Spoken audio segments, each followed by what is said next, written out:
Today, we're unpacking what might just be one of the most aggressive, high-stakes infrastructure gambles in modern corporate history. Welcome to this explainer, where we're looking right at Microsoft's phenomenal fourth quarter fiscal year 2026 earnings report. But we aren't just looking at the top-line numbers. We're looking at what those numbers reveal about their vision for the future. The headlines, they almost always focus on the stock price, right? But if you look under the hood at the actual data, Microsoft is quietly laying the physical foundation for the next decade of artificial intelligence. It is a massive, massive shift.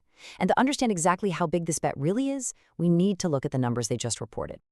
Okay, let's dive into this. $130 billion. When I first saw this number in the regulatory filings, I honestly had to do a double take. Because this isn't Microsoft's total budget for the next decade. No, this is the value of brand new data center leases that Microsoft signed in just the last quarter alone. I mean, think about that scale for a second. In just 3 months, they committed $130 billion to secure the physical space and the power needed to drive their AI ambitions forward. But the scale of this bet gets even crazier when we zoom out a bit. If we look at Microsoft's total uncommenced lease commitments, which basically means the contracts they've signed for data centers that haven't even started operating yet, that figure has skyrocketed. It jumped from $196.6 billion in the previous period to a staggering $329.1 billion by June 30th. This tells us something huge. Microsoft isn't just reacting to current AI demand, they're attempting to completely front-run the entire industry by hoarding future computing capacity. To really grasp this, consider the timeline. This is absolutely not a short-term trend or a quick pivot. These leases are scheduled to start commencing in fiscal year 2027. And get this, some won't even begin until fiscal year 2033. And once they do start, the duration ranges anywhere from a single year to a massive 20-year commitment. By locking in 20-year contracts today, Microsoft is telling us that they fundamentally believe AI infrastructure is going to be as essential as electricity or water for the next 2 decades. They are building a permanent global footprint. Section 1. Q4 earnings smash expectations. So how does a company actually fund a physical build-out this massive? Well, the answer is their existing cloud business. The absolute engine of Microsoft's revenue right now is its intelligent cloud division. Wall Street analysts had set the bar incredibly high, estimating the division would pull in $38.17 billion for the quarter. But Microsoft just cruised right past those expectations, reporting actual revenue of $39.31 billion. They are generating immense amounts of cash right now, which gives them the exact leverage they need to fund those massive future data center leases. Now, what's really interesting about this slide is this specific number right here, 43%. While the overall Intelligent Cloud division did great, Azure, which is Microsoft's flagship cloud computing platform, saw its revenue spike by a massive 43% year over year. On a constant currency basis, that's 39.6%. This proves that their aggressive integration of AI into their cloud services isn't just some marketing gimmick. It's translating directly into incredible, tangible revenue growth right this second. Let's quickly zoom out and look at the broader financial wins for Q4, because the numbers really are stellar across the board. Total Q4 revenue hit $90 billion, which is an 18% increase from last year. Adjusted earnings came in at a very strong $4.74 per share. And what's wild is, despite all this heavy spending on data centers, they still managed to return $10.2 billion to shareholders through dividends and stock buybacks. Plus, commercial bookings grew 18%, and actually, that is entirely excluding the impact of OpenAI. This performance sent the stock popping nearly 9% in pre-market trading. And why does this matter to the everyday viewer? Take a look at this number 1006. Right now, there are exactly 1,006 exchange-traded funds, or ETFs, that currently hold Microsoft stock. This includes leveraged funds, single stock funds, all of it.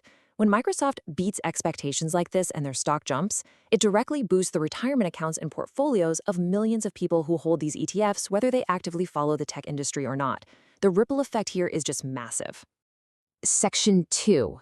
Azure and the cloud boom. So, we've seen the financial wins, but what specific technological leaps drove those numbers? During the earnings call, CEO Satya Nadella outlined some genuinely jaw-dropping milestones. Total annual revenue crossed $331 billion. The broader Microsoft Cloud crossed $214 billion, and Azure itself finally crossed the $100 billion mark. But the most staggering data point here has to be the physical expansion. In just one single quarter, Microsoft added 31 new data centers across 5 different continents. They are literally on track to double their entire global computing capacity in just 2 years. But look, physical buildings are only half the story, right? The other half is what happens inside those buildings. Processing power is everything. Nadella noted that the workload throughput for Copilot, meaning how fast and efficiently their AI can process tasks, has increased 4 times over since the start of the year. They are squeezing incredibly high performance out of their infrastructure, which means they can serve way more customers way faster without necessarily having to quadruple their hardware instantly. They're also evolving their software strategy rapidly. Let's translate some of the jargon from that earnings call. First, they are taking a multi-model approach, like their new partnership to bring Mistral's models to the Microsoft Sovereign Cloud.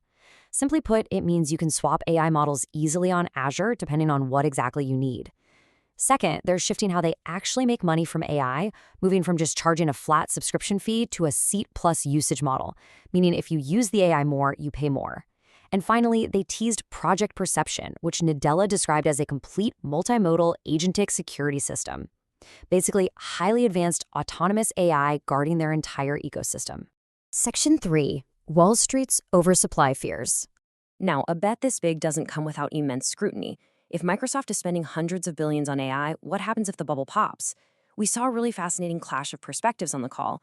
On one side, you have the analyst view. Folks like Mark Mordler from Bernstein were directly questioning the risk of an AI oversupply and worrying about how rising component costs might squeeze profit margins. But on the other side, the management view. CFO Amy Hood was incredibly clear. Right now, customer demand vastly exceeds supply. More importantly, she explained that a lot of their capital expenditure is on short-lived assets, like GPUs and CPUs. Her reassurance was pretty simple. If demand suddenly drops, Microsoft can just pull back and slow down their spending on those chips.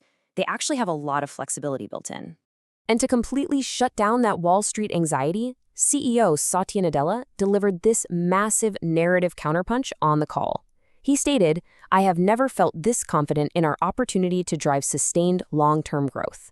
That is absolute, unwavering conviction. He isn't looking at this as a temporary hype cycle at all. He firmly believes they have found the engine for the company's long-term future. Section 4. Unpacking the CapEx strategy. To make this vision a reality without destroying their balance sheet today, Microsoft is deploying a very clever accounting strategy to manage their capital expenditures, or CapEx. Starting in fiscal year 2027, Microsoft is officially extending the estimated useful life of its data centers and office buildings from 15 years to 25 years. Now, I know this might sound like dense accounting jargon, but it's actually a brilliant move. By officially stating these buildings will be useful for a decade longer than previously planned, they can spread out the massive cost of building them over a much longer period of time. This effectively lowers the financial hit they take on paper in the short term. So the crucial point is how this simple accounting tweak changes their balance sheet like magic. Because the buildings are now considered useful for 25 years, many of their future data center leases will be reclassified from finance leases to operating leases. This fundamentally shifts how these massive investments are presented to investors, smoothing out the CapEx impact and making that giant $329 billion commitment we talked about earlier way easier for the company to absorb financially as they build out. But hey, make no mistake, even with clever accounting, they are keeping their foot heavily on the gas pedal. CFO Amy Hood revealed that for Q1, they expect CapEx to exceed $50 billion. Let that sink in for a second. $50 billion in capital expenditures in a single quarter. They are aggressively building out the physical infrastructure required to win the AI race, and they are definitely not slowing down. Section 5. The road ahead. And this brilliantly illustrates where all of this leaves us. After massive lease commitments, incredible Q4 revenue, and strategic accounting maneuvers, Microsoft's official guidance shows incredible momentum. Coming into Q4, management's guidance for Azure's growth was between 39% and 40%. But for Q1, they're officially guiding for Azure to grow at approximately 45% on a constant currency basis. Their own internal expectations for their most important growth engine are actually accelerating. They're basically telling the market that the best is yet to come. To summarize their final outlook, Microsoft expects total Q1 revenue to land between $89.85 and $90.95 billion. But the most staggering metric here is their commercial remaining performance obligation, which is basically their backlog of signed corporate contracts waiting to be fulfilled. That backlog grew by an astounding 84% to reach $678 billion. The core message from management couldn't be clearer. Customer demand for AI and cloud services continues to completely outpace the available supply, and Microsoft is doing absolutely everything it can to catch up. Which leaves us with this final thought. We're watching a single company commit hundreds of billions of dollars to alter the physical landscape of global computing. Wall Street worries it might be an oversupply bubble, while Microsoft's leadership insists they simply cannot build data centers fast enough to meet demand. So look at the numbers we've unpacked today and ask yourself, is the AI infrastructure boom moving dangerously fast, or are we just witnessing the very beginning of the greatest technological build-out in history? Think about that, and thank you for joining me on this explainer.